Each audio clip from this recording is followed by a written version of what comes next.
Ahí estamos. Bueno, ¿cómo andan? Eh, Bien, ahí recuerden haciendo cuando... todos los resúmenes para el parcial. Estamos. Muy bien, muy bien. Recuerden... Ah, eso me olvidé de escribir un correo. Recuerden que el miércoles que viene es el parcial, en horario de 17 a 20, presencial, en sede. Después escribir un correo, me olvidé, perdón. Y recuerden que el parcial es práctico hasta normalización, tema que entra. Y pueden hacerlo con carpeta abierta, no hay ningún problema. El parcial es práctico, sí o sí práctico. Todos los ejercicios son prácticos.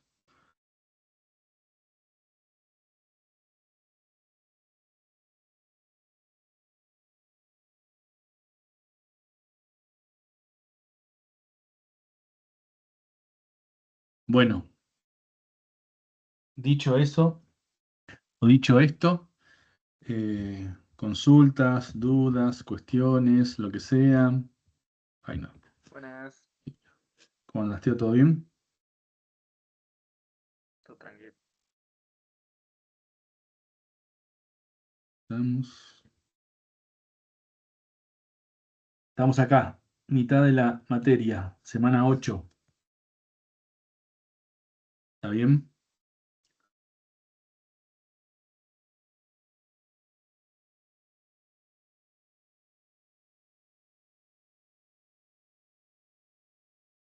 Bueno, bien. Dudas, consultas, algo primero. Algo referido al parcial, de los temas del parcial, de algún ejercicio que va a entrar en el parcial o algo, y después pasamos, si no, a diseño conceptual. Sí, Yo quería, Augusto. profe, preguntar, no me acuerdo si lo dijo, o si se puede decir, cuántos ejercicios eran, si eran 3 ejercicios, los del parcial. Son 3 ejercicios, sí. Más o menos, uno va a valer 20 puntos y los otros dos 40 puntos. Para probar hay Oye, que sacar gracias. 60 o más. Recuerden, hay que sacar 60, o sea, 6 o más. Y para promoción es 8 o más.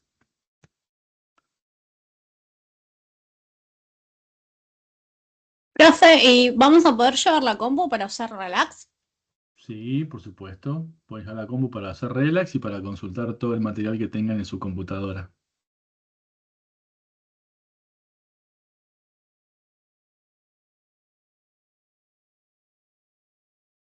No pueden consultar con internet y no pueden consultar con su compañero, nada más. Después, el resto, no hay problema.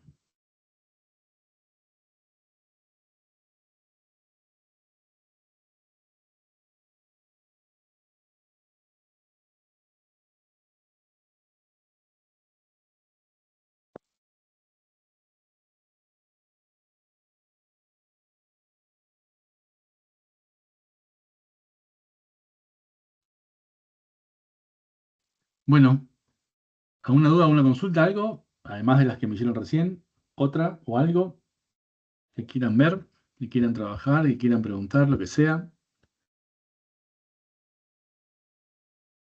Por mí no, yo estuve ahí viendo lo de pasar de formas, identificar la forma normal, pasar de formas y las dependencias, pero nada más. Bueno, recuerden que entra álgebra también y todo lo anterior, ¿eh? Sí, sí, lo de cosas pi, el delta creo que era, unión y todo eso también. Sí, los operadores de álgebra sí entran todos. Sigma, pi, rho, todos.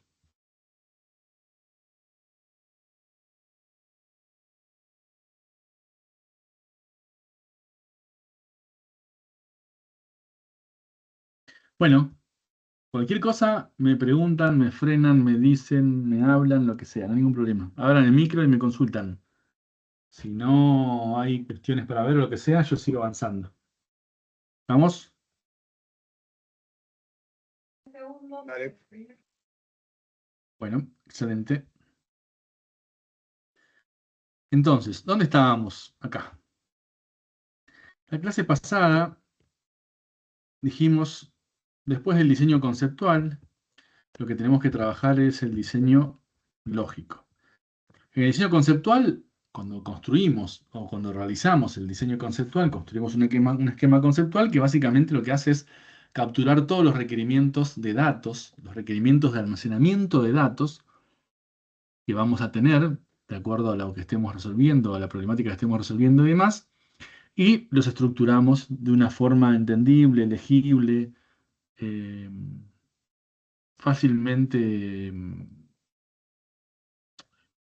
conversable, fácilmente mostrable a alguien, bastante autoexplicativa y demás. Ahora bien, nosotros después, ese esquema conceptual, que es de muy alto nivel, que está hecha en un modelo de entidad-interrelación, tenemos que llevar una base de datos relacional. La base de datos relacional va a implementar el modelo relacional que vimos. Entonces, lo que estamos haciendo ahora es aproximarnos primero a un modelo relacional y luego ir a la base de datos relacional con lo que se conoce como el diseño físico. Primero hacemos el diseño lógico. Entonces, diseño conceptual, captura de requerimientos. Diseño lógico, llevar el esquema conceptual a nuestro modelo de datos objetivo, que en este caso es el modelo relacional. Diseño físico, implementación real sobre el gestor de base de datos específico sobre el cual vamos a trabajar. Eso todavía no lo vimos porque tenemos que ver SQL. Cuando veamos SQL vamos a ver cómo se realiza un diseño físico. Y estábamos trabajando en el diseño lógico. Y lo que dijimos es, che, lo vamos a partir en dos. En la bibliografía va a aparecer como diseño lógico independiente y diseño lógico dependiente, las dos partes del diseño lógico. Acá a veces lo llamamos diseño lógico de alto nivel o de bajo nivel, es una forma de decir, porque está hecho en dos partes.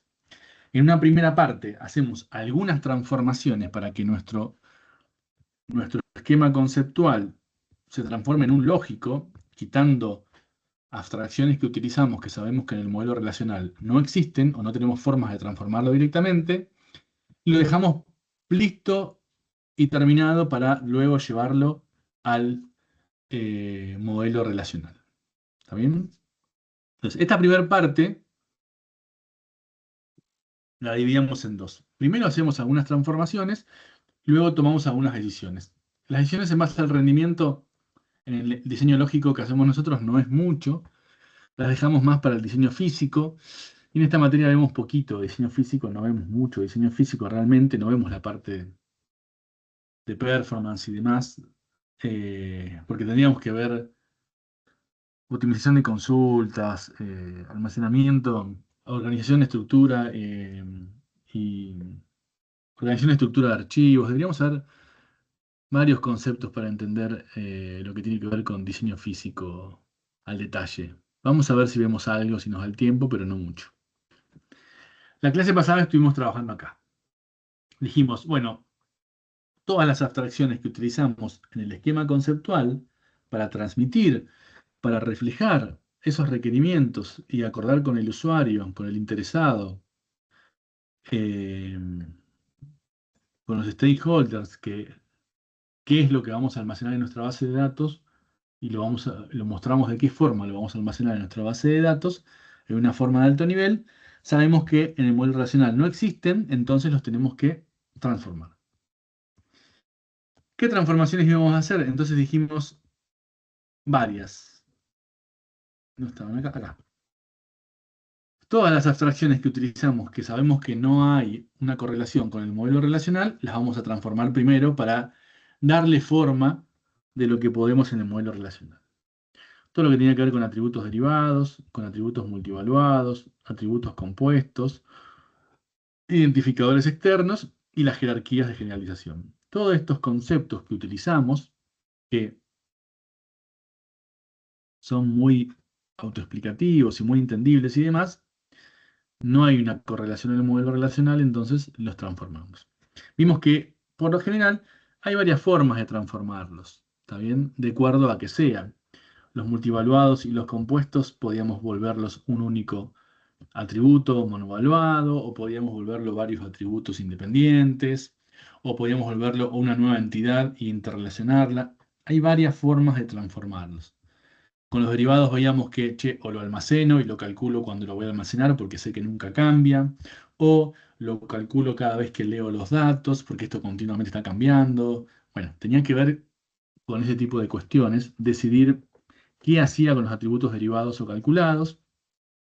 Los identificadores externos había una única forma de transformarlos, y las jerarquías de generalización vimos que había tres formas de transformarlos. Había solo me quedo con la superentidad, solo me quedo con las subentidades o transformo las interrelaciones en, perdón, la jerarquía en interrelaciones.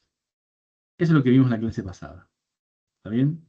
Si quedó alguna duda o algo, repásenlo, revísenlo y lo discutimos, lo charlamos, o sacamos las dudas que haya que sacar. ¿Está bien? Lo que nos quedaba es esta parte, lo que tiene que ver con el diseño lógico de alto nivel. La primera parte de transformar nuestro esquema conceptual para dejarlo ahí, listo a las puertas de volverlo un modelo relacional. ¿Está bien? Hay varias cuestiones que veíamos. En realidad la más importante es esta, que ahora la vamos a ver, que es lo que tiene que ver con identificadores sustitutos. ¿Está bien?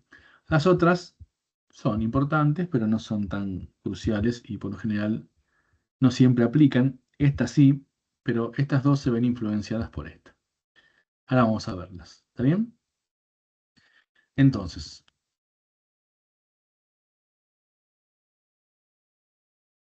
esto ya lo habíamos mencionado. Tiene que ver con tener un esquema mínimo, ¿está bien? Y no tener información redundante o información duplicada.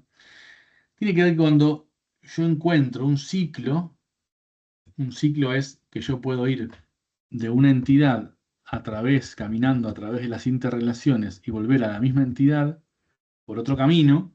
Eso es un ciclo. ¿Está bien? Como lo tomamos al esquema como si fuera un grafo y lo vamos recorriendo como si las entidades fueran nodos y las interrelaciones fueran arcos.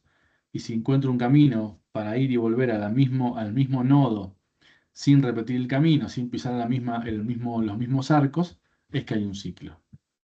Si encuentro algo así, debería revisarlo, porque puede ser que la misma información esté duplicada. Y sabemos que siempre que esté duplicando, que esté representando un hecho más de una vez, lo que estoy es entrando en el terreno de, eh, de tener problemas con las formas normales. Yo si represento cada cosa una única vez y las represento adecuadamente, no voy a tener problema con las formas normales. Voy a tener un esquema que no va a presentar anomalías, el esquema resultante de las transformaciones. ¿Está bien? Esto ya lo habíamos dicho, no es algo propio del diseño lógico, en realidad lo deberíamos revisar siempre. Puede que en el esquema conceptual dejemos algo así como para transmitir solamente al usuario, porque no es la implementación final, simplemente la captura de requerimientos. Bueno, si dejamos algunas cuestiones de que no sea mínimo el esquema, deberíamos revisarlo en el lógico para que no se nos pase a la implementación algo que nos va a generar duplicidad. Lo mismo con lo que tiene que ver con lo que se llama subentidades colgantes. Las subentidades colgantes son subentidades que básicamente no tienen ni atributos propios ni interrelaciones propias. Entonces se llaman colgantes por eso, porque son subentidades que están ahí y que simplemente quizás utilizaron para transmitir algo al usuario final o para que sea más explicativo el esquema que hemos utilizado, pero desde el punto de vista de implementación no tiene sentido, digamos, ¿no? Porque no tiene ni atributos propios, ni interrelaciones, no tiene nada propio que lo diferencie de la superentidad, con lo cual esas subentidades se quitan porque no aportan ningún tipo de valor. Si lo que aportan por ahí es algo referido al atributo discriminante, saber qué tipo de entidad es y demás, bueno, se pone un atributo discriminante en la superentidad y se acabó el problema. Pero no tiene mucho sentido que la subentidad exista cuando no tiene nada propio que la diferencie del resto.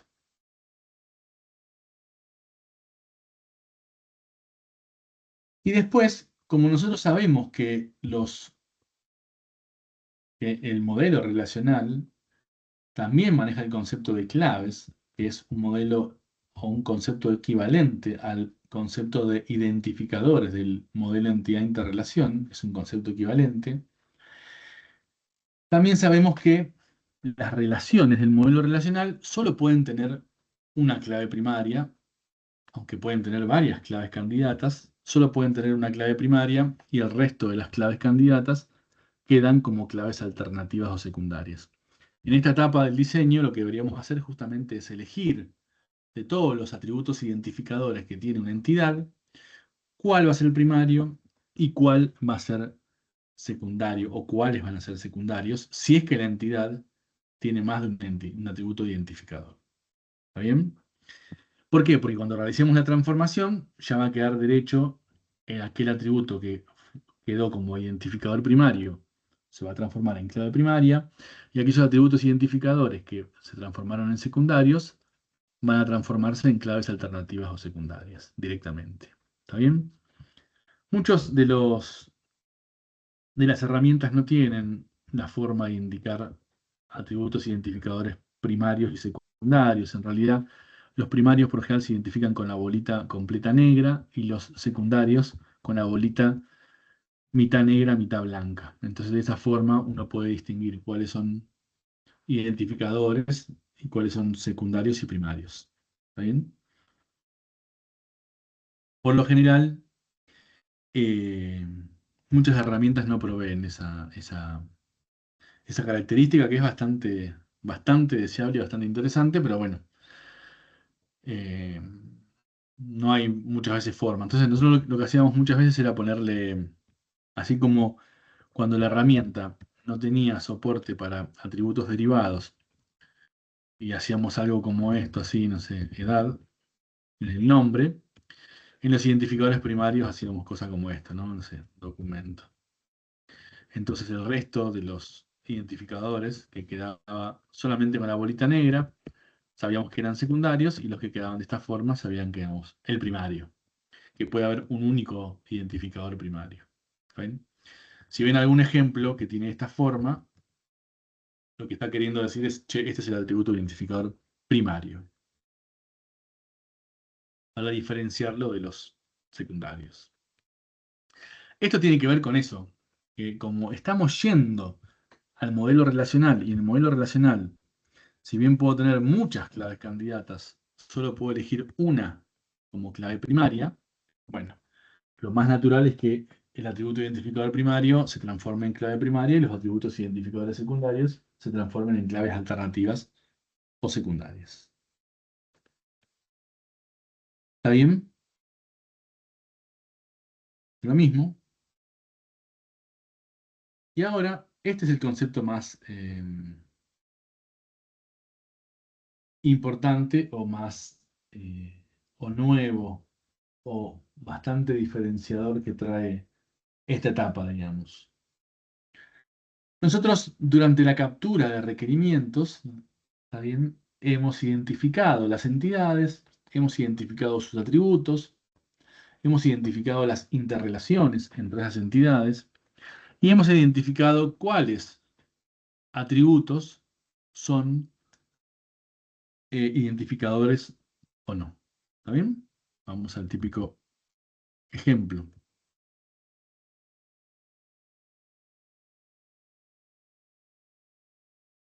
Esperen que me lo veo. Esto siempre me permite entrar, pero no estoy logueado seguramente. A ver, ahí está, siempre lo mismo pasa con esto.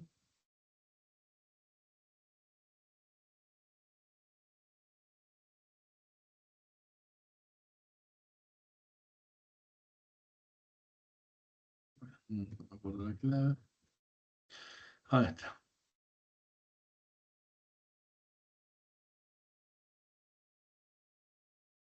Bien. Yo tengo un ejemplo como este.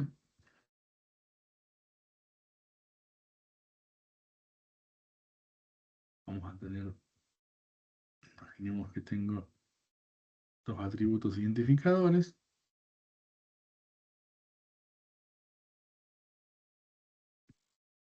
Ahí estamos.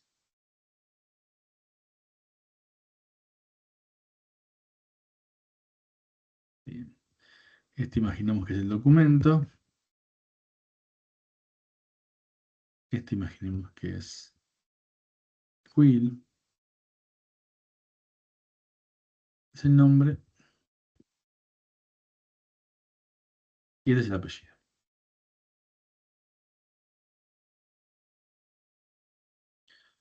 Esto cuando vayamos al modelo relacional, es lógico pensar que se va a transformar en algo parecido a esto. Voy a abrir un editor de texto, así puedo subrayar.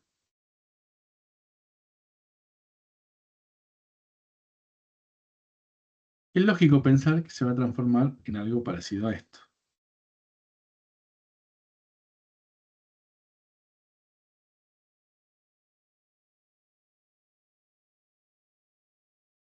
Donde el documento sea, por ejemplo, si elegimos en el lógico este como identificador primario,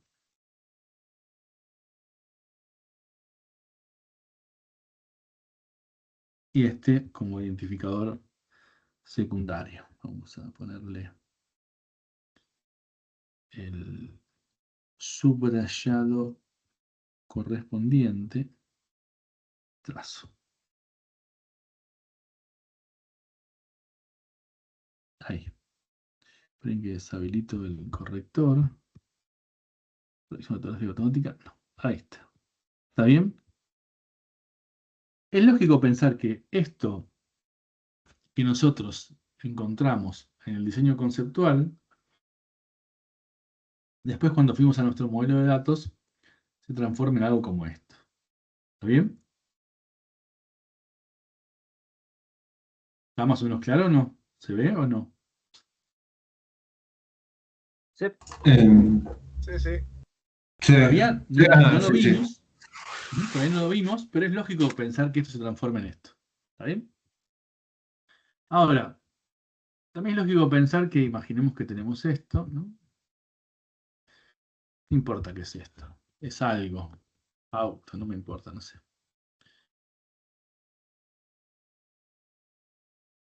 Lo tenemos a través de una interrelación. Imaginemos que el auto tiene patente, no sé, cualquier cosa.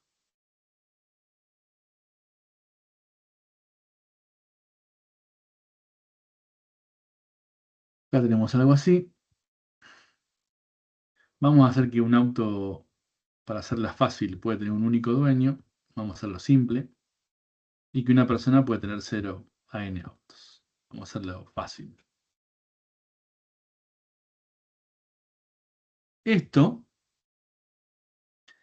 sería lógico pensar que se transforme en algo como esto.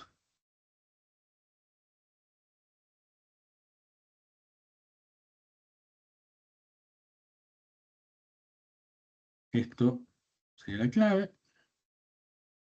Y esto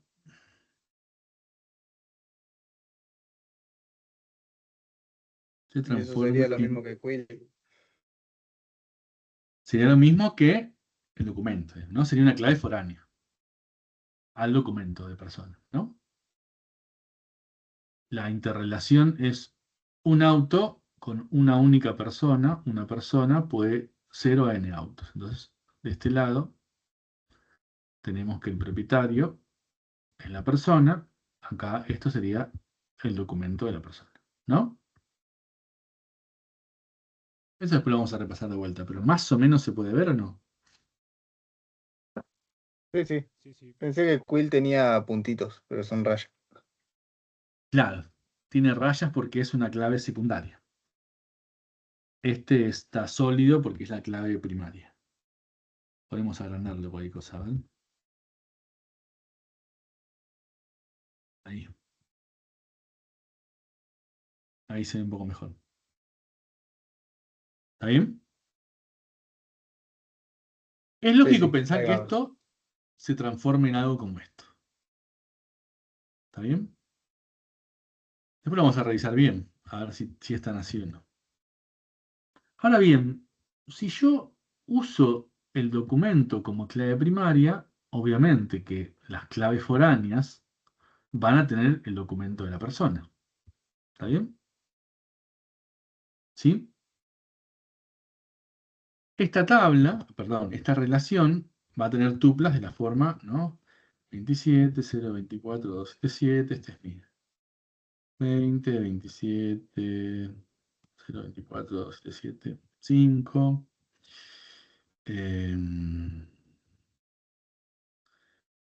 Algo así. Este sería una tupla típica de esta relación. Y una tupla típica de esta relación podría ser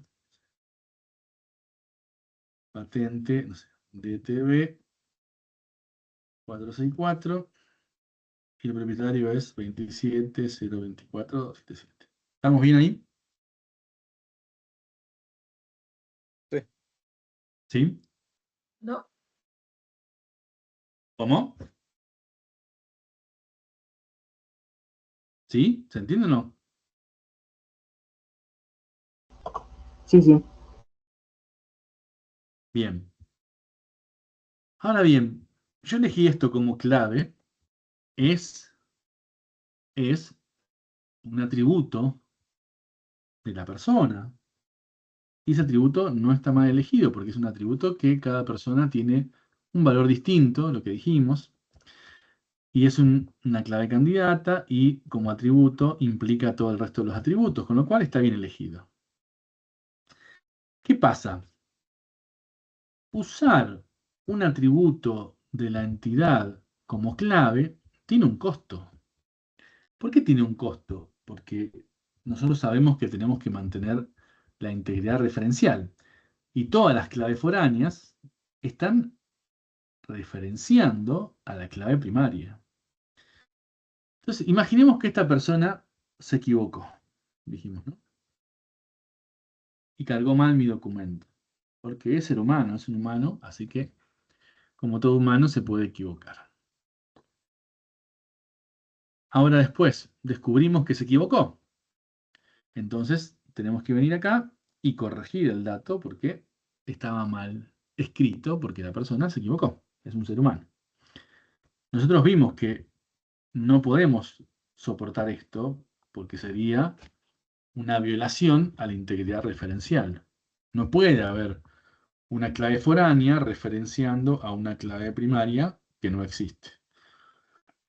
Con lo cual, vimos que había políticas para mantener la integridad referencial. Cuando la tupla se inserta, se tiene que validar que la clave exista y cuando la clave se modifica o se elimina, hay que cumplir con las políticas para que mantenga la integridad referencial. Por ejemplo, yo pongo esto, vengo acá, me equivoqué, y la política decía, por ejemplo, de actualización en cascada, yo tengo que venir acá y modificarla también, ¿no? ¿Sí?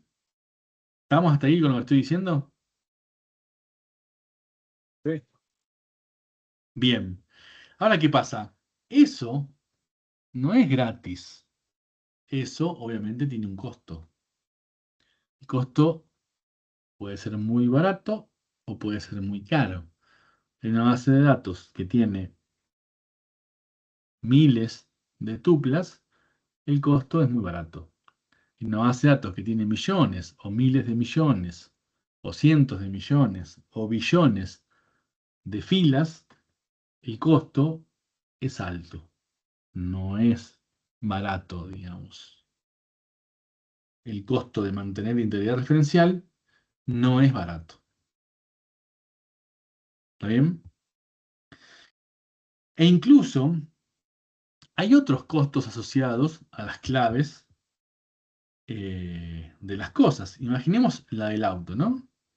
Vamos a tener datos como este y vamos a tener datos de autos como, no sé, por ejemplo, no sé, AB552NH, que pertenece a quien sea. Bien, el costo de haber utilizado la clave natural, la clave de dominio, la clave de negocio de esa entidad, es que La clave natural es una cadena de caracteres. Y como nosotros sabemos, la comparación y la búsqueda de cadenas de caracteres es mucho más costosa o más compleja que la comparación, por ejemplo, de números enteros, ¿no? Un número entero, compararlo, es una operación de máquina por lo general, y una operación de máquina bastante simple porque es una operación de enteros. ¿Sí? Una comparación de una cadena de caracteres pueden ser muchas instrucciones de máquina, o puede ser una única instrucción de máquina, pero esa instrucción de máquina tiene una instrucción de máquina especial de Single Instruction Multiple Data. No sería una Single Instruction Single Data, digamos, ¿no? Así que comparar cadenas de caracteres es mucho más costoso que comparar números enteros. Comparar números flotantes es mucho más costoso que números enteros.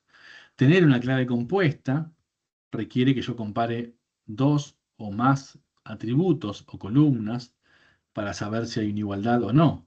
En cambio, una clave simple es mucho más barata o menos costosa de buscar una igualdad, porque es un único atributo, y si es entero, es mucho más barato. ¿Está bien? ¿Estamos hasta ahí? Sí, sí. ¿Está bien? Cualquier duda, me avisan, ¿eh? Incluso las cadenas de caracteres tienen ciertas cuestiones, ¿no? Que tienen que ver con la codificación con que se codifican los caracteres, las comparaciones que se hacen entre los caracteres como están codificados, lo que se conoce como el collation order, el orden en el que se ordenan los caracteres, que puede cambiar de un alfabeto a otro y cuestiones por el estilo. Las cadenas de caracteres O son sea, mucho más complejas. ¿Cómo? o sea, profe, vos lo que buscás es también en los datos que sea tipo lo menos pesado posible, ¿no? Porque acá Lo más ponele simple que posible. también podría ser Quill, pero Quill tiene dos números, tres números más que documento, entonces a la larga como que consumiría más, ¿no? Y puede ser que este lo tenga que representar con 64 bits y este lo pueda representar con 32. O sea, obviamente que si el dato es más pequeño y encima es un entero, compararlo es mucho más barato que comparar un dato más grande y que encima no es un número entero. ¿Está bien? Siempre es más barato comparar un entero. Más si es de 8 bits, es más barato. Igual si la máquina es de 64 bits o de 32, comparar uno de 8, uno de 32 da lo mismo, pero ya uno más grande no da lo mismo. Entonces, ¿qué pasa? En las bases de datos lo que se optó es por utilizar lo que se conoce como identificadores sustitutos. ¿Está bien? Que es agregar a cada entidad, recuerden que solamente las entidades tienen atributos identificadores, no las interrelaciones. Entonces, a cada entidad es agregar un atributo identificador especial, sustituto. El nombre puede ser lo que ustedes quieran, código, ID, yo que sé, identificador, el nombre que ustedes quieran ponerle, que les resulte cómodo y demás, y atributo, que ese atributo se vuelva el atributo identificador primario, que luego se va a transformar en la clave primaria. ¿Por qué se agrega eso? Porque a la larga va a ser mucho más barato. Entonces, lo que hace, esto obviamente se agrega en el lógico, a partir del lógico, o en el lógico o en el físico, no en el conceptual, porque no tiene que ver con los requerimientos. Ese dato es inventado, ficticio, es un artilugio para cuestiones de performance, pero no tiene por qué tener sentido para el usuario. Es más, no tiene ningún sentido para el usuario. ¿Está bien? No tiene ningún sentido para el usuario. Ese código tiene que ser interno y que el usuario no sepa ni que existe, porque justamente no es un atributo de dominio, es un artificio justamente para eliminar el hecho de que las claves naturales de las entidades pueden no ser lo suficientemente performantes y aunque lo sean, incluso pueden llevar a errores que hagan que para mantener la integridad referencial las cosas sean costosas. En cambio, Estos códigos artificiales son números enteros, por lo general son números enteros sin signo, se usa todo el tamaño de 32 bits o de 64 bits, no se usa un primer bit de signo, se usan sin signo, unsigned, y se ponen incrementales sin que haya una restricción en el incremento. No significa que después del 1 va a venir sí o sí el 2, puede venir el 3, puede venir el 4, lo que sea, que vaya pasando a la base de datos. Y la particularidad que tienen es que esos números son predecibles, incrementables, y nunca cambian. Nunca cambian. ¿Por qué nunca cambian? Porque el usuario no sabe de su existencia, no sabe que existen, no tiene por qué verlos y no tiene por qué cambiarlos. No tienen sentido para el usuario, porque son números artificiales creados para evitar los problemas que me puede dar un identificador natural de la entidad. Entonces, esos números jamás cambian, jamás nadie los va a modificar, con lo cual no tengo que andar lidiando con la integridad referencial. En caso de modificaciones y cosas por el estilo. ¿Bien? En otros casos, no voy a poder zafar la integridad referencial. Y como son números enteros, siempre, por más que las claves naturales de la entidad sean cadenas de caracteres o lo que sea, como siempre se compara más por la clave primaria, que es la que tiene las claves foráneas, las comparaciones y las búsquedas van a ser extremadamente más rápidas que con una cadena de caracteres, por ejemplo. ¿Eso implica que los atributos identificadores dejan de existir? No, no, no, no. Van a seguir existiendo, van a quedar relegados a una clave secundaria. Van a quedar relegados a claves secundarias. Las claves primarias van a ser estos atributos artificiales llamados identificadores sustitutos. También en el modelo relacional se llaman claves subrogantes. También se llaman claves subrogantes. Estas claves subrogantes no tienen sentido de semántica. Yo he visto muchas veces que analizan las dependencias funcionales a partir de los atributos sustitutos. Eso carece completamente de sentido. Hacer eso, cuando lo veo, siempre me pregunto si alguien entendió lo que es una dependencia funcional, porque no tiene semántica de dominio, eso no existe en el dominio, no tiene ningún tipo de semántica. Así que evaluar las dependencias funcionales de un identificador sustituto es no haber entendido nada del modelo relacional y las dependencias funcionales. Las dependencias funcionales se siguen analizando como siempre a partir de las claves, a partir de los atributos naturales de la relación, del hecho que estamos analizando. Nunca de los identificadores sustitutos, porque no tienen semántica, carecen de semántica, son un artificio inventado simplemente para garantizar cuestiones de performance. Nada más, para evitar tener que lidiar en muchos casos con cuestiones de la integridad referencial y demás. No más que eso. No tienen semántica, no tienen sentido, el usuario no tiene que jamás verlos, porque carecen de sentido semántico, carecen de sentido de dominio. ¿Mm? Entonces, esta transformación que hemos realizado acá cambiaría radicalmente. ¿Por qué? Porque ahora esto pasaría a ser algo así. Esto pasaría a ser algo así. El documento seguiría siendo, obviamente, una clave, pero pasaría a ser una clave secundaria. El código pasaría a ser la clave primaria, que por ejemplo podría ser 1, 2, 3, 5555, a nadie le importa, no tiene sentido semántico. Y acá, esto, la clave foránea, como siempre va a la clave primaria, acá sería 1. Acá imaginemos que es otra persona, 2, que sea.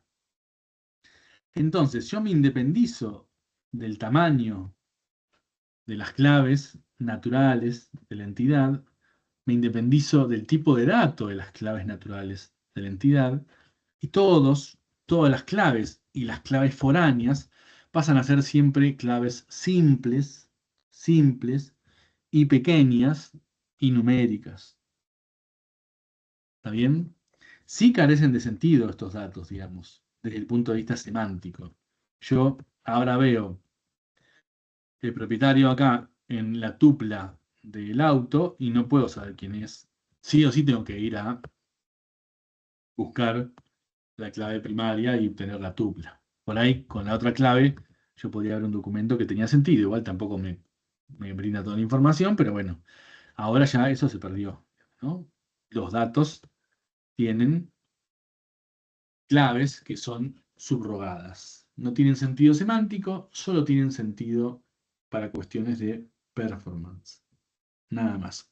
Y acá pasaría lo mismo. La patente dejaría de ser la clave primaria, seguiría siendo obviamente clave porque la restricción semántica de dominio sigue existiendo. No puede haber dos autos con la misma patente, pero pasaríamos a tener identificadores claves subrogadas para estas tuplas. ¿Está bien? ¿Se entiende un poco el concepto de dónde viene esto? Sí, sí, es más fácil para después editar, borrar o lo que sea. Sí, me hace que las cuestiones de comparaciones y de búsqueda sean más eficientes y que incluso, por ejemplo, ante modificaciones, yo no tenga que andar lidiando con la integridad referencial. ¿Por qué? Porque nadie va a modificar este número. Si alguien se equivocó, va a modificar este número o va a modificar este número. Modificará mi nombre, modificará mi apellido, lo que sea, en lo que se haya confundido. Pero nunca se puede equivocar en esto. ¿Por qué? Porque esto nunca lo ve la persona. Eso es simplemente un artificio que generó el sistema cuando se creó esta tupla y que quedó enlazada a las tuplas referenciándola a través de ese artificio. Pero nadie sabe que existe ese artificio. Nadie sabe. Nunca nadie lo va a poder modificar porque no es un número, no es un dato que tenga que ver la persona, no tiene sentido. Lamentablemente en muchas aplicaciones se les muestra estos códigos a las personas, lo cual no tiene ningún tipo de sentido.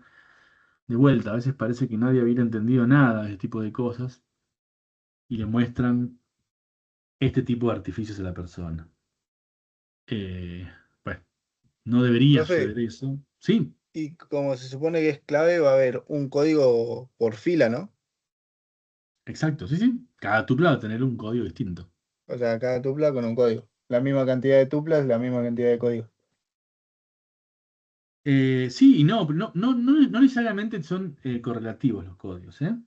No es que si yo encuentro un código que es 1000, significa que hay 1000 tuplas. Podría haber menos. Ah, No ok, ok. significa eso, porque estos códigos se generan y por lo general los gestores de base de datos son concurrentes, con lo cual no está o sea, tiene que garantizar que todos los códigos sean diferentes, entonces no puede garantizar que los códigos sean completamente correlativos. Hay forma de garantizarlos, pero se generan cuellos de botella porque se generan condiciones de concurso. Después cuando veamos concurrencia lo podemos ver. Pero si yo quiero que los códigos sean sí o sí correlativos y después el uno venga el 2 y después el 2 venga el 3 y bueno, ahí estoy entrando en un cuello de botella y estoy entrando en una condición de concurso que no tiene sentido. Preferible que los códigos no sean correlativos, donde no tiene sentido, y que no se me generen cuellos de botella en cuanto a cuestiones de concurrencia y demás. Y pregunta, ¿qué pasa Ujú. si tipo como borra o tipo agregas y borras un montón de esos y llegas a un punto donde se te terminan, al menos en el tamaño que elegiste para esos Pero códigos? podría llegar a hacerse, sí. El tema es que tenés que planificarlo de antes cuando vas a pensar en cuál va a ser la cardinalidad de esa relación. Si vos pensás que va a ser muy grande la cardinalidad, bueno, este número podría tener 64 bits. Claro, pero más allá de la cardinalidad, eh, si es algo que tipo se agregan y se borran muchas tuplas muy seguido. Se usan los huecos. Hay Ah, varias claro. técnicas. Una es usar los huecos que quedaron. ¿Saben? Cuando da la vuelta, estos numeradores cuando dan la vuelta pueden empezar a buscar en los huecos que quedaron. Eso no es barato, ¿eh? Porque hay que buscar huecos. Y otra es, si vos estás planificando que va a pasar eso, puede que tengas que ir a otro esquema también, ¿no? Además de números, otra cuestión que se usa es lo que se conocen como los identificadores únicos globales. Tiene que ver también con cuestiones de performance y de sistemas distribuidos, ¿no? No sé si conocen los que se llaman los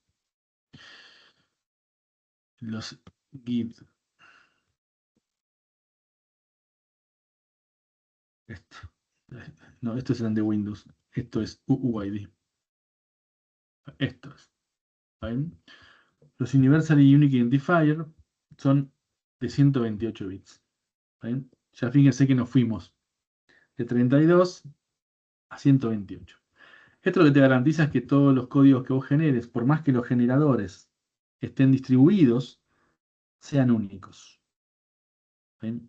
Entonces se usa mucho en bases de datos distribuidas, por ejemplo, donde los generadores de códigos pueden estar distribuidos en distintos lugares. No queremos que estén centralizados en un único lugar, sino nos compramos un cuello de botella de vuelta, pero como los que van a generar códigos son distintos y están en distintos lugares físicamente y demás, y no tienen por ahí contacto entre sí, tienen que generar cada uno códigos únicos. Esa es una forma de generar códigos. Bueno, esto es algo que difícilmente se agote. Tiene que haber una cardinalidad extremadamente grande, ¿está bien? Extremadamente grande, eh, para que se agoten o llegues a chocar uno con otro. Incluso la última versión, creo que es la V7 o una de las últimas versiones, también lo que se agregó es que antes había un componente aleatorio bastante fuerte que hacía que los UID cuando se fueran generando no fueran posible ordenarlos en el tiempo, con lo cual a veces te generaban cierta problemática o tenías que tener sí o sí una columna de tiempo para poder ordenarlos cronológicamente y cosas por el estilo. Esto se agregó hace un tiempo atrás, que es la generación de Universal Unique Identifier, que son ordenables en el tiempo. Si dos se generaron cronológicamente del tiempo, lo vas a poder ordenar en el mismo orden cronológico que se generaron, digamos. ¿Bien? Y también tienen 128, si mal no recuerdo, o 120 y pico, que son 64 más 48. Con lo cual son bastante rápidos y bastante buenos para utilizar estos. ¿Sí? Versiones anteriores eran extremadamente lentos los generadores. Muchos tenían que ver con la MAC address de la máquina y cosas por el estilo. Ellos tienen que ver con fechas, tiempos y componentes aleatorios y demás. Se usan bastante. Es cuando la base de datos no es muy grande o no es distribuida, conviene usar números enteros comunes y corrientes con tamaños de 32 o 64 bits, depende de la cardinalidad que uno esté prediciendo que va a utilizar en el tiempo. Si llegara a ser una cardinalidad muy grande, bastante astronómica y demás, ya posiblemente tenemos que también considerar temas de tamaños de archivos o tamaños de tablas que soporte el gestor de base de datos y cuestiones por el estilo, y quizás considerar ese tipo de identificadores como los UID. ¿Está bien? Ok. Bien.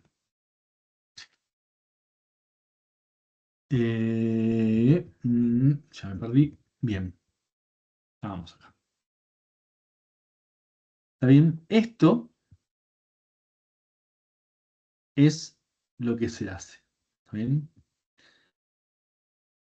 Los atributos toman valores numéricos que por lo general se denominan autoincrementales, seriales o secuenciales o alguna cuestión por el estilo. Y es muy habitual, o debería ser una práctica extremadamente habitual, utilizar atributos identificadores sustitutos que luego se van a llamar claves subrogadas. ¿Está bien? Como dijimos, son simples, pequeños, no se repiten, son predecibles, no se modifican, nunca cambian y se puede utilizar con cualquier tipo de cuestión. ¿Está bien? Entonces, cuando van a una base de datos, por lo general, en la práctica, van a encontrar que esto es ampliamente utilizado y debería ser ampliamente utilizado. ¿Está? Incluso en algunos casos se ponen atributos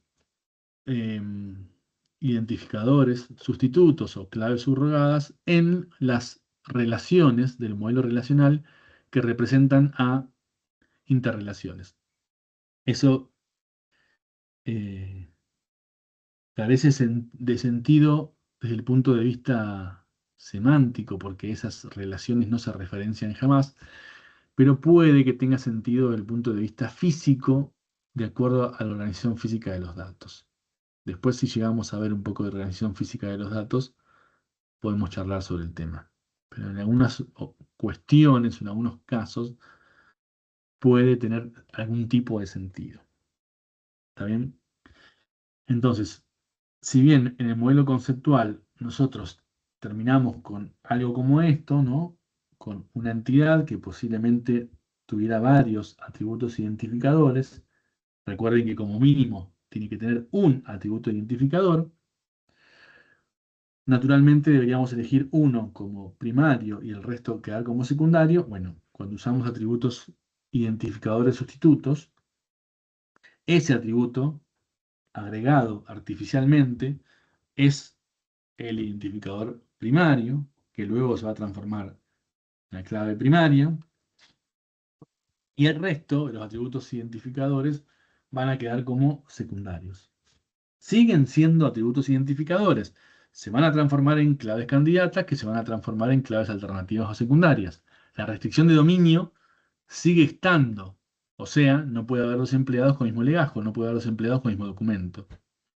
Ahora se le pone artificialmente una clave para que luego las referencias, las claves foráneas a esa clave, apunten a ese número artificial para hacerlo más eficiente y menos propenso a los errores, o menos modificable, o casi imposible de modificar.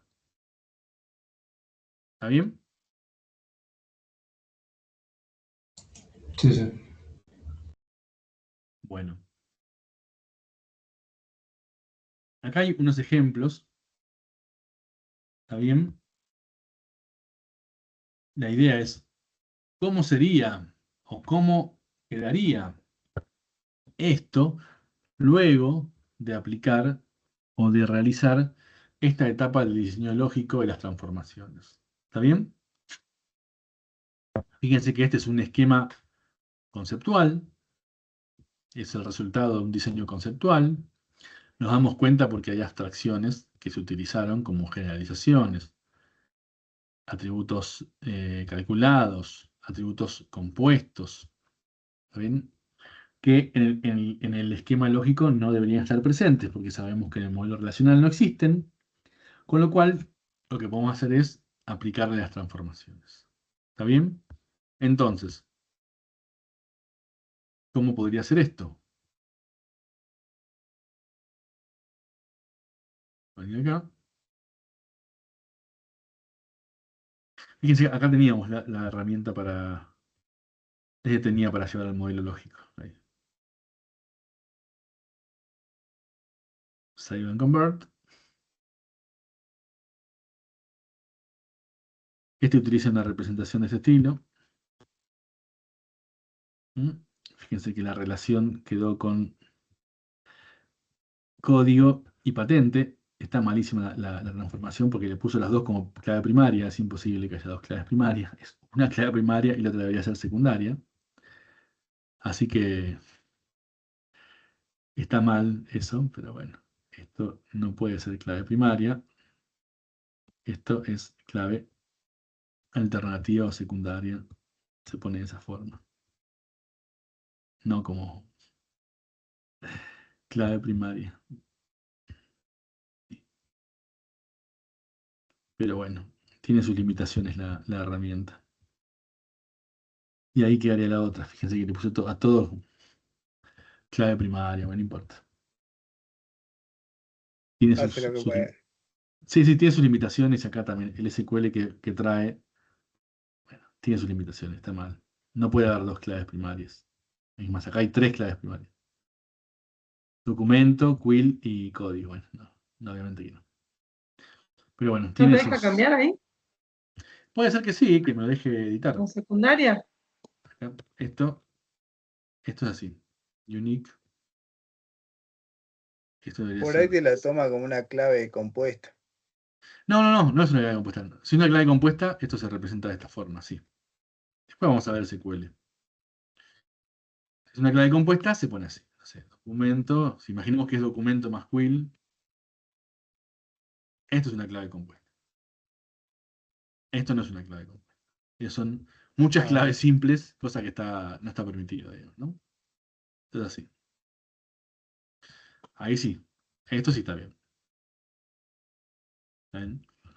Incluso estuvo mal, porque lo hace al revés. Acá nosotros lo usamos como look here, pero fíjense que lo tomó como look across. Entonces, la clave foránea la puso del lado de persona y no de auto. Bueno, no importa. Esa parte no está muy bien. No le anda muy bien esta parte, está media mal resuelta. Pero bueno, imaginemos que yo voy a transformar este esquema. Vamos a ir por acá. Vamos a transformarlo. Este es de habitantes. Habitantes. Lógico. ¿Cómo sería esto? Primero, lo que tengo que atacar es la jerarquía, ¿no? Yo tengo una jerarquía acá y sé que la jerarquía no la puedo llevar al modelo relacional. Esta jerarquía es parcial superpuesta. Parcial superpuesta significa que voy a tener instancias de persona, voy a tener instancias de persona que sean habitante, voy a tener instancias de persona que sean propietario y voy a tener instancias de persona que sean habitante y propietario. ¿Está bien? Es parcial superpuesta. Con lo cual, puedo tener todas las variantes posibles. Las subentidades tienen interrelaciones, así que acá puedo utilizar la opción 1 o la opción 3. O sea, o me quedo solo con la superentidad o transformo la generalización en interrelaciones. Yo voy a optar por la más fácil, que es quedarme con solamente la superentidad. Pero vamos a seguir lo que teníamos ahí. Esto era NI, dice. Ay. Después que tiene apellido, nombre, género, nacimiento. Entonces, esto es apellido.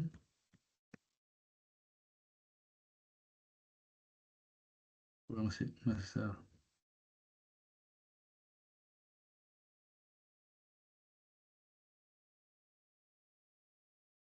y este es nacimiento. Bien. Ahora,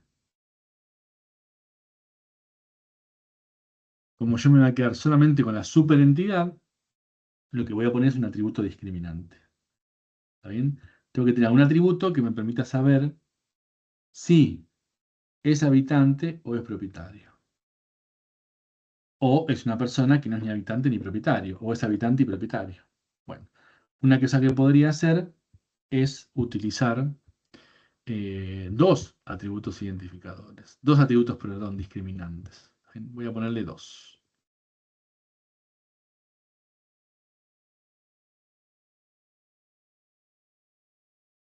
Este lo voy a llamar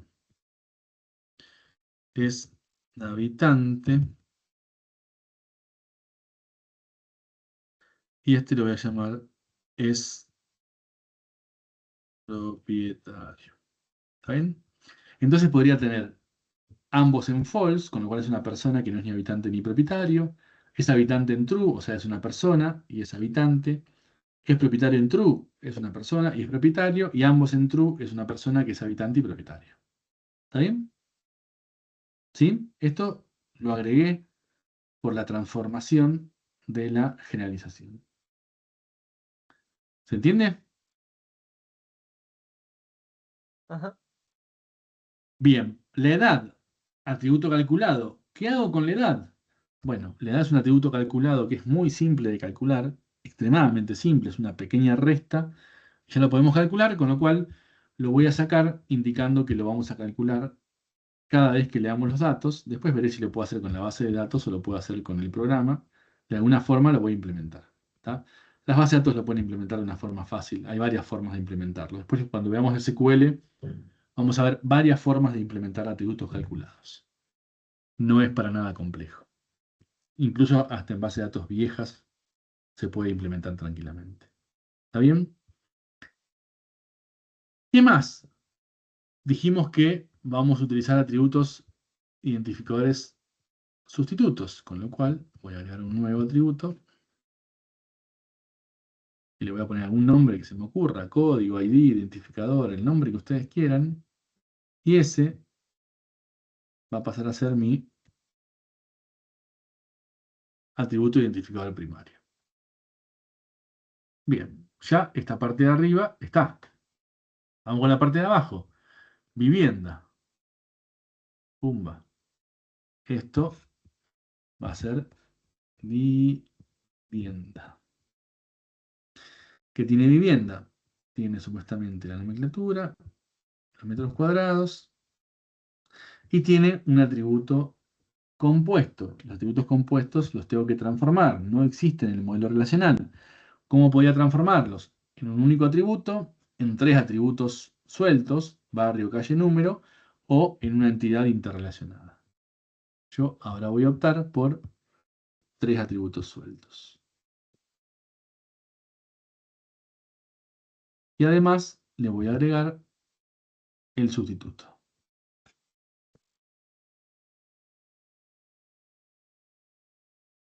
Era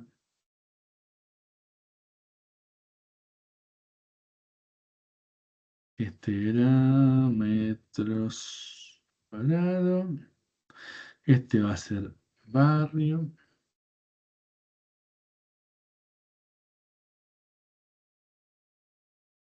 Calle y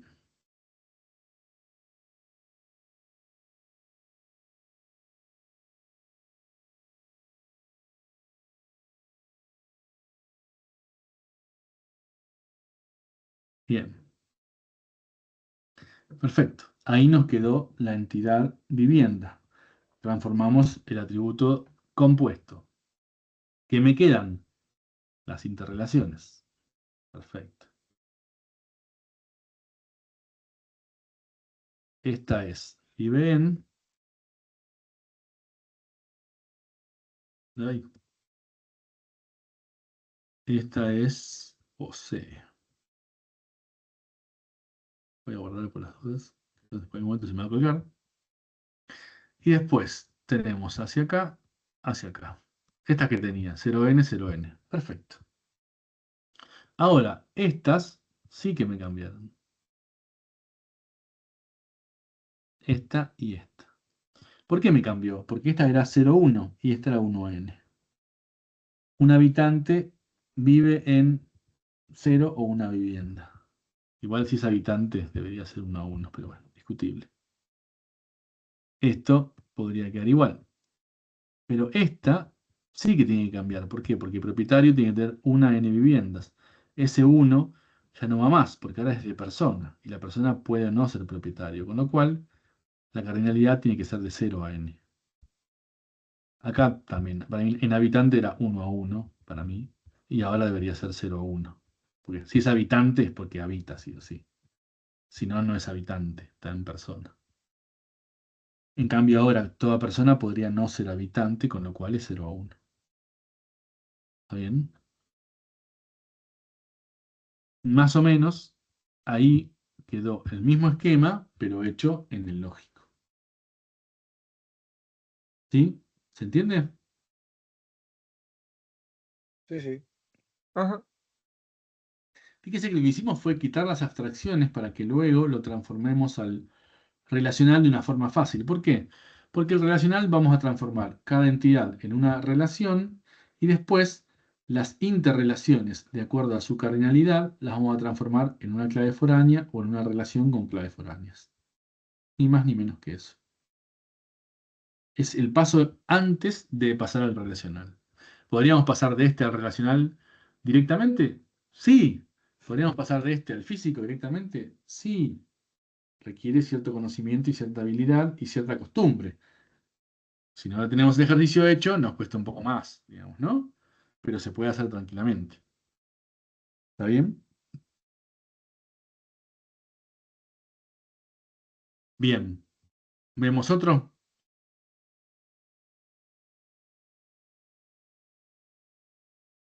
Ok. Este es otro. A ver, otro ejemplo. Es supuestamente de alquiler de vehículos. ¿Está? Vamos a agrandar un poquito. Ahí. No entra muy bien del todo, pero más o menos entra. Vamos a achicar este. Ahí. Entonces, fíjense que tenemos. Dice que un cliente realiza reservas, las reservas se hacen en una agencia, las reservas incluyen vehículos, los vehículos tienen un garage y los vehículos pertenecen a un modelo que es de una determinada marca. ¿Qué hay en este esquema que tengamos que transformar? Acá tenemos, por ejemplo, un atributo compuesto que es dirección. ¿Qué más? Tenemos un calculado que es el total de la reserva. Tenemos un identificador externo que tiene que ver con el modelo y la marca, el modelo que pertenece a una determinada marca. Y después deberíamos agregar sustitutos, que de paso nos vienen muy bien en estos casos en los que tenemos entidades con un único atributo. Si no, fíjense que cuando eso se transforma en una relación, la clave va a ser el nombre y en las claves foráneas vamos a tener el nombre y vamos a tener que comparar cadenas de caracteres que son mucho más cortas. ¿Está bien? Entonces, vamos a transformarlo. Vamos a guardarlo. Este se llama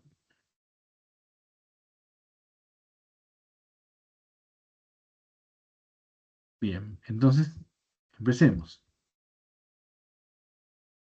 Sería más fácil dibujar la mano en el pizarrón esto, ¿no? Pero bueno, bien.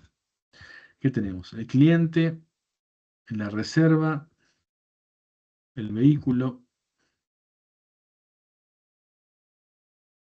el modelo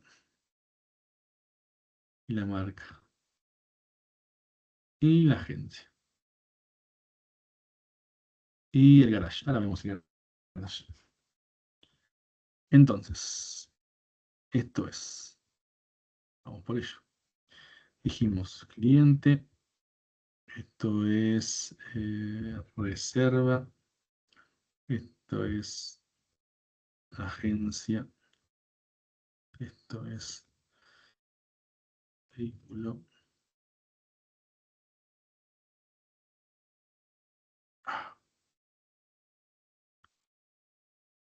Esto es marca. Y esto es modelo. Bien. ¿Qué más tenemos? Vamos por la reserva, por ejemplo. ¿Qué tiene? Va a tener el sustituto, el número de reserva, el inicio. No, no, el inicio no es clave. El inicio, el fin y el total de la reserva. Tenemos que ver qué hacemos, si lo calculamos o lo dejamos como almacenado. Como las reservas por lo general no cambian, o sí, no sé, habría que averiguarlo, yo decido guardarlo como parte de la reserva, asumiendo de que la reserva nunca cambia, como si fuera una factura. Por ahí me estoy equivocando, habría que averiguarlo en el dominio, digamos, ¿no? Por ahí estoy asumiendo cosas que no son así.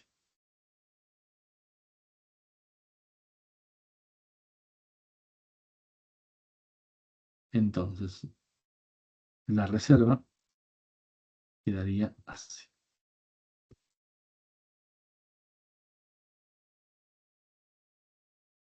Esto sería el código, esto sería el número, esto sería el inicio,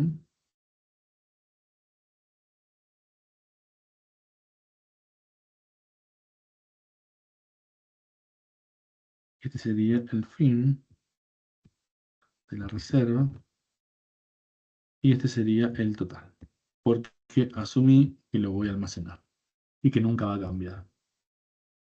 En realidad debería averiguarlo con el dominio. ¿Qué más? La agencia. ¿Qué tiene la agencia? El nombre. Pero nosotros le vamos a poner un subrogado, con lo cual esto va a ir acá y va a ir acá. Esto es entonces el subrogado y este es el nombre.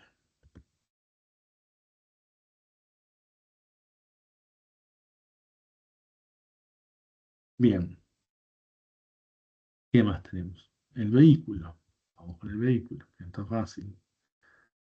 Tenemos la patente, el subrogado y el color. No hay más nada para luchar ahí.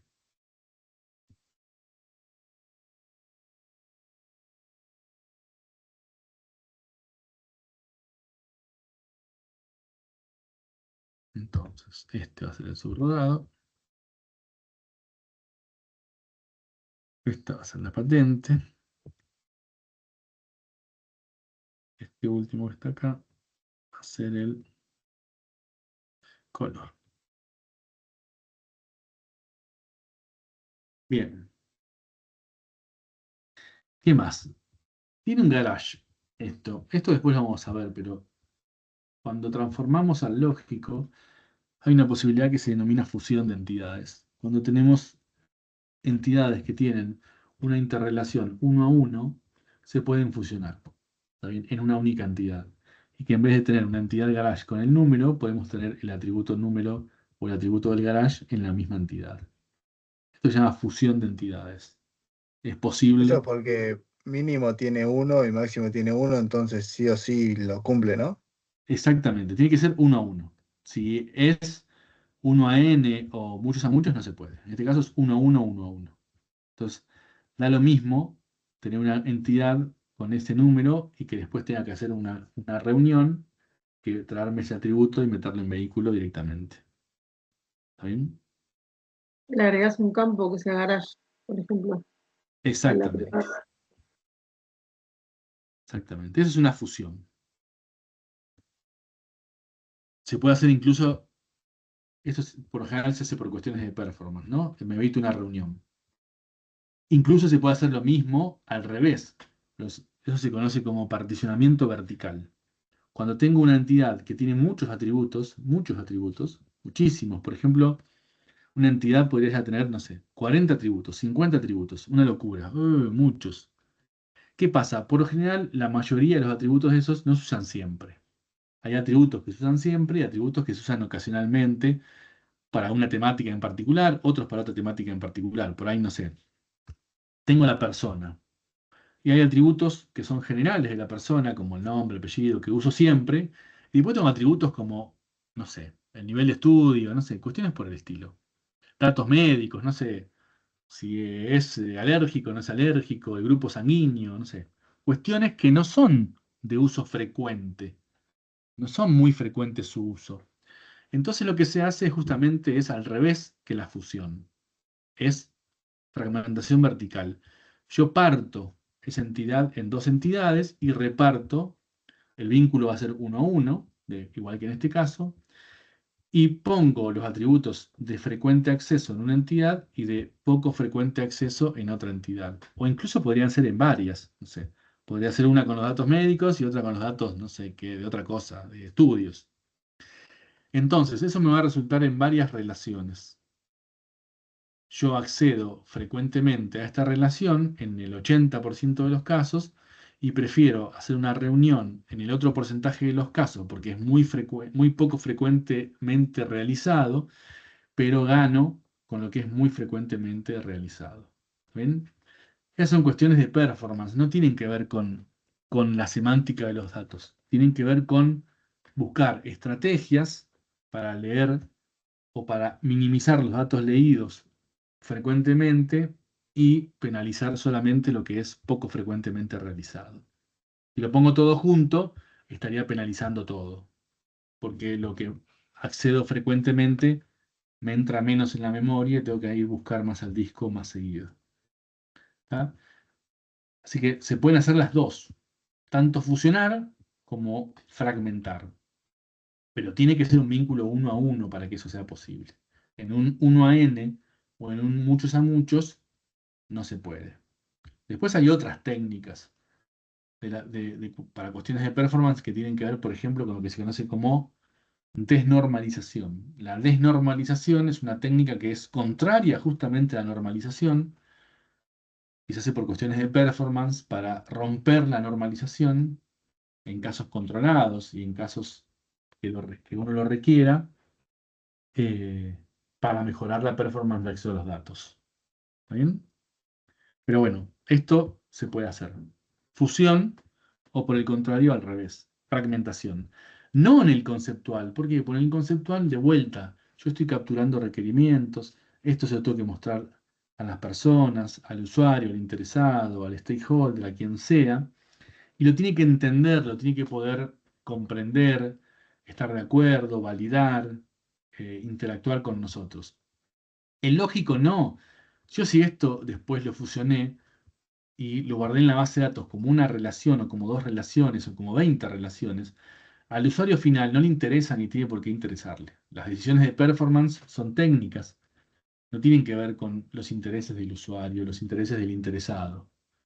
Esto sí tiene que ver con los intereses. Che, está bien estructurado esto, la reserva tiene un número, la reserva se realiza en una agencia, se realiza en varias agencias, ¿cómo funciona?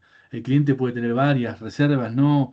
¿En qué estados puede estar la reserva? Bueno, todas esas cuestiones tienen que ver con los requerimientos, tienen que ver con el interés del usuario final, de los usuarios interesados, de los usuarios del dominio. El lógico, y a partir del lógico para abajo, el físico, no. Ahí hay decisiones de performance que no le interesan al usuario y no tiene por qué saberlas. No tiene por qué saber si el garage se guarda junto con los datos del vehículo o se guarda por separado. Esas son cuestiones técnicas que nosotros decidimos por cuestiones de performance, por cuestiones de diseño o lo que sea. El usuario no tiene por qué saberlas. No tiene por qué saber que en realidad la clave del vehículo es un código interno que es el 1, 2, 3, 4 en vez de la patente. No tiene por qué saberlo. Él no lo va a saber. Él va a ver que hay vehículos que tienen patente, garage, y lo que sea. No sabe de dónde sale el garage o de dónde no sale el garage. No tiene ni idea. Y no tiene por qué saberlo. ¿Está bien? Todo lo que tiene que ver con cuestiones de diseño, cuestiones de performance, cuestiones de implementación, del cómo se hacen las cosas, el usuario no tiene por qué saberlo. El usuario tiene que saber las partes funcionales. La parte de qué, no las partes del cómo. Las partes del cómo las decidimos nosotros y nosotros sabemos por qué tomamos esas decisiones, o deberíamos saber por qué las tomamos. Si no sabemos, estamos en problemas, pero bueno. Bien, seguimos entonces. El modelo, ¿qué tiene el modelo? Un nombre. Ahora bien, yo lo voy a representar de otra forma. Dijimos que los identificadores externos, ¿está bien? La forma de transformarlo era traerme la clave primaria, el identificador primario de la entidad fuerte a la entidad débil y formar un identificador compuesto. ¿Ven? Entonces voy a empezar por marca. Marca que tiene el nombre, pero obviamente le voy a traer un identificador sustituto. ¿Está bien? Entonces, ahí estamos. Vamos ahí y acá tenemos. Este sería el sustituto.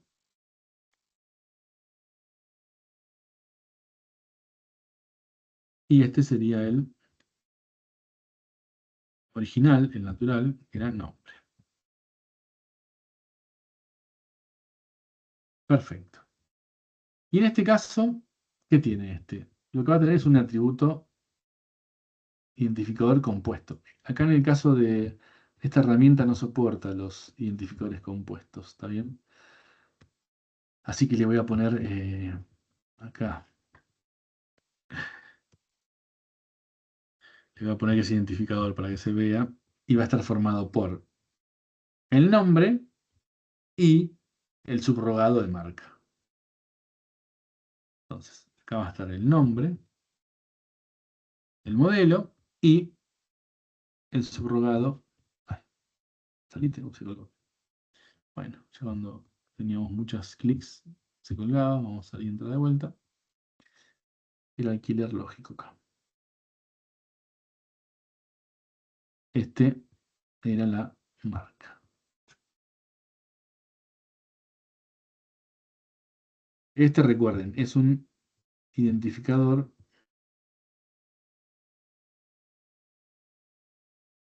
sustituto. Digo, perdón, compuesto. Es un identificador compuesto. Pero no puedo. Acá la herramienta no tiene para pintarlo de negro. Y además tengo que traerme el subrogado.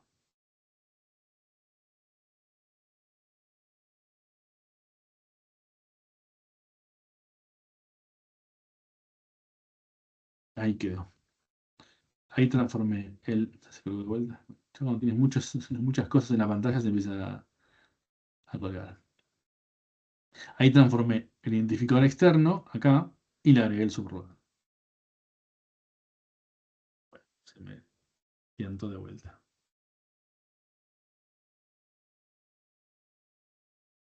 Bien. ¿Qué más tenemos que seguir? Falta el cliente. El cliente va a tener el subrogado, o sustituto, el número, el DNI, el apellido, el nombre, el teléfono, y tenemos calle y número, que es un compuesto, lo podemos transformar en simples. Calle y número. Ahí estamos. ¿Está bien? Ah, lo completo. Bueno, hagamos una cosa, frenemos un toque, hagamos un break hasta y 25, hasta y 40 y pico, y 42 y 43 y volvemos. ¿Estamos? Y lo seguimos. ¿Está bien? Bueno, Ok. Bueno, Ok. Bien. Ahí nos vemos en un toque. Profe, ¿me deja 2 segundos la pantalla del coso así lo copio? Sí, sí, ahí lo dejo, ahí lo dejo. Un segundo. Esperen que Gracias. solamente quería frenar la grabación. Ahí está. No me parecía. Freno la grabación. Igual.